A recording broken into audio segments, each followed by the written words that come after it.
Of the only entertaining parts about this game, though, was when a timeout was called, and then DeWanna Bonner and Caitlin Clark had some words. It was right after a foul was called, and I believe it actually was a foul.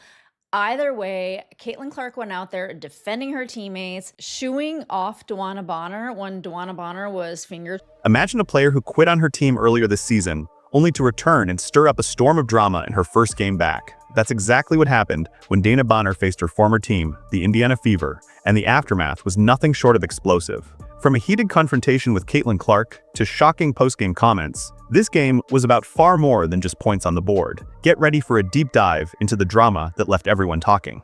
It all started when a seemingly routine timeout turned into a fiery confrontation between Dana Bonner and Caitlin Clark. The moment was electric. Bonner, clearly riled up after a foul call, started finger-wagging as if she was the one in charge. She immediately stepped up, defending her teammates and getting right in Bonner's face. This wasn't just trash talk, it was a statement. Clark, a second-year player, wasn't going to back down, even from a veteran who had abandoned her team earlier in the season. It was a clash of styles, and the tension in the air was thick. Bonner had thought she could walk back into Phoenix and humiliate her former team. Looking at this game, fam, the refs were calling some egregious fouls for the Mercury. I can't lie. Like, literally, in this one, all Lexi Hall did was this right here. It's it. She didn't do that. She reached for it, missed the ball. I swear, just caressed her wrist. And the ref just calling it.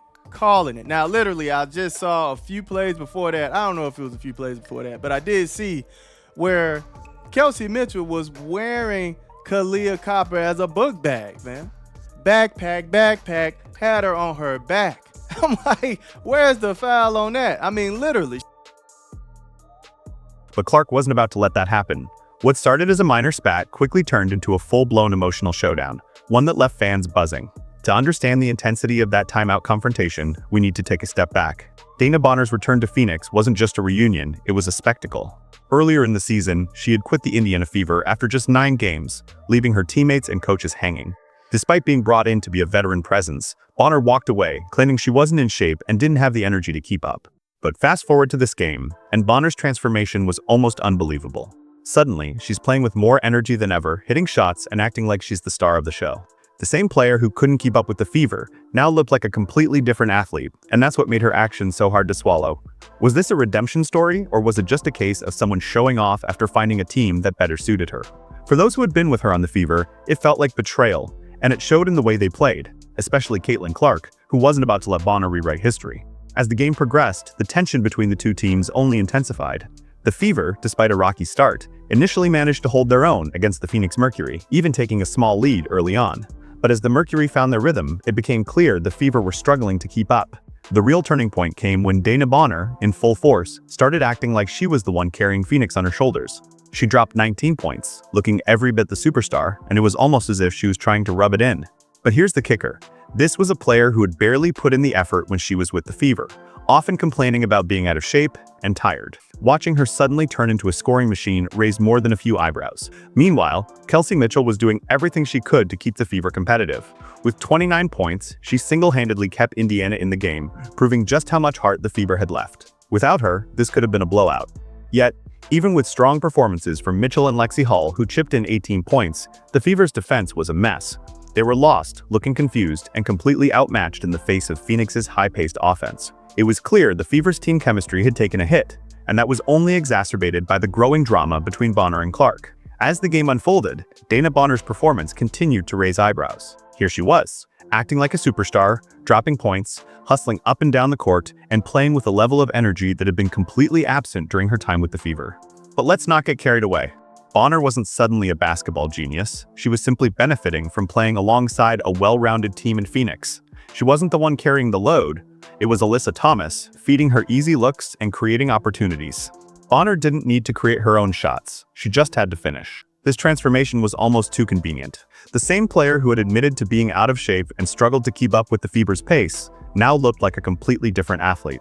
The timing was too perfect, as though Bonner had found the magic formula in Phoenix where things seemed easier. The question on everyone's mind, where was this energy and commitment when she was with the Fever? Was she simply taking the easy way out when the going got tough in Indiana? It wasn't just her play that was hard to stomach. It was her attitude, her behavior, and the way she acted as if she was now the veteran leader. She was expected to be in Indiana. And then there was Caitlyn Clark, watching all of this unfold from the sidelines. It was clear to her. Bonner hadn't put in the work when it mattered. Now, she was trying to make a statement against the team she walked away from, and that's what made it so personal. For Clark, this wasn't just another game. It was about respect. Bonner might have been the one scoring, but Clark's leadership was what truly defined this matchup.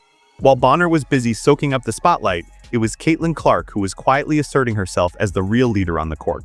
The confrontation during the timeout was just the beginning. Clark wasn't about to let Bonner's antics slide. When Bonner started finger-wagging after the foul call, Clark stepped in immediately, defending her teammates and calling out the disrespect. This wasn't just a player standing up for herself. It was a moment of true leadership. Clark knew the stakes, and she wasn't about to let a former player walk all over the team she cared so deeply for. What made this moment even more significant was that Clark wasn't a rookie anymore. She was in her second year, and the growth in her game was undeniable. More importantly, the confidence she displayed in standing up to Bonner showed a level of maturity beyond her years. While Bonner was trying to get in the heads of her old teammates, Clark was standing firm, keeping her focus on the game and defending the integrity of the team. For Clark, this wasn't about getting into a verbal sparring match with Bonner.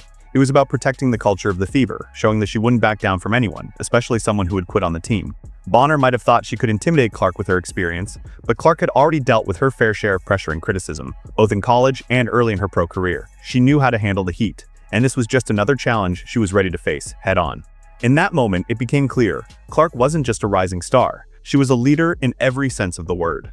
The game may have ended, but the drama was far from over. In the post-game interviews, the Mercury players, particularly Alyssa Thomas, took the opportunity to throw some serious shade at the Fever. Thomas, in a blatant jab at her former coach, Stephanie White, openly criticized the Fever's predictability, claiming Phoenix had already figured out everything Indiana was trying to do. "We knew exactly what they were going to run," Thomas said, almost as if the Fever's strategy was an open book. But here's the problem. Phoenix wasn't exactly running a flawless playbook themselves. While Thomas and Bonner were busy boasting, the numbers told a different story. Take the free throw disparity, for example. The Fever got just 8 free throw attempts, compared to Phoenix's 23. Yet, Thomas had the audacity to claim that the Fever were free throw merchants, as if they were the ones benefiting from questionable calls. The reality couldn't be more different. The Mercury had far more favorable calls throughout the game, and anyone watching could see the inconsistency in the officiating. But the post-game shots didn't stop there. Thomas also claimed that the Fever's game plan was easy to read and exploit. Funny enough, if the game plan was so predictable, how did the Fever manage to shoot better from beyond the arc and hold their own in other areas? The hypocrisy was glaring. If anyone had the advantage in this matchup, it wasn't the Mercury, it was the Fever, who were still finding ways to fight despite being undermanned and out of sync. This wasn't just about basketball anymore, it was personal, and it was obvious that Thomas and Bonner were far too invested in what had happened in the past. Instead of focusing on their own team's preparation for the future, they were still throwing punches at their former coach and teammates. If Phoenix truly believed they were better than Indiana, why were they so obsessed with talking about the Fever after the game? It seemed like more than just a competitive rivalry. It felt like they were trying to settle old scores. And that's what made their post-game comments all the more pathetic. As the dust settled on the game, one thing became crystal clear. This wasn't just another regular season win for Phoenix, it was a moment that would leave a lasting impact on both teams. Dana Bonner's actions, from quitting on the Fever to then showing off against them, created a fracture that wouldn't heal easily. The immediate aftermath was full of petty trash talk and attempts to diminish Indiana's efforts.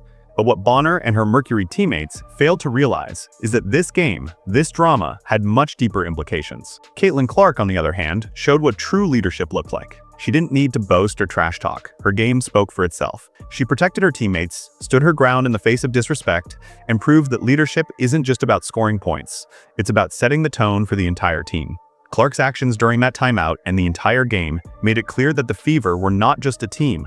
They were a family, and no outsider, no matter how seasoned, was going to disrupt that bond.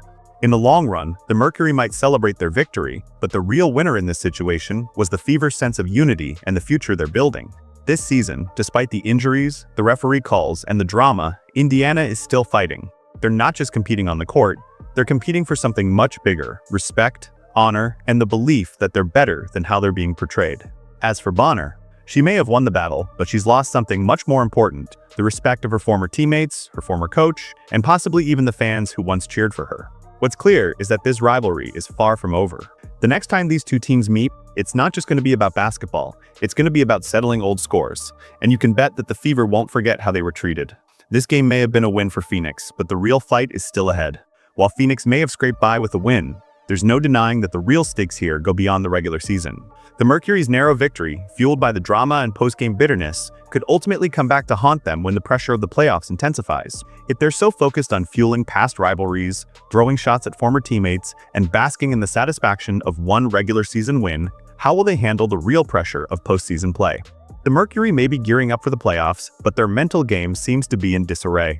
Instead of honing their skills and focusing on what lies ahead, they're still stuck in the past, consumed by drama and petty rivalries. That kind of distraction can be dangerous when the competition gets tougher.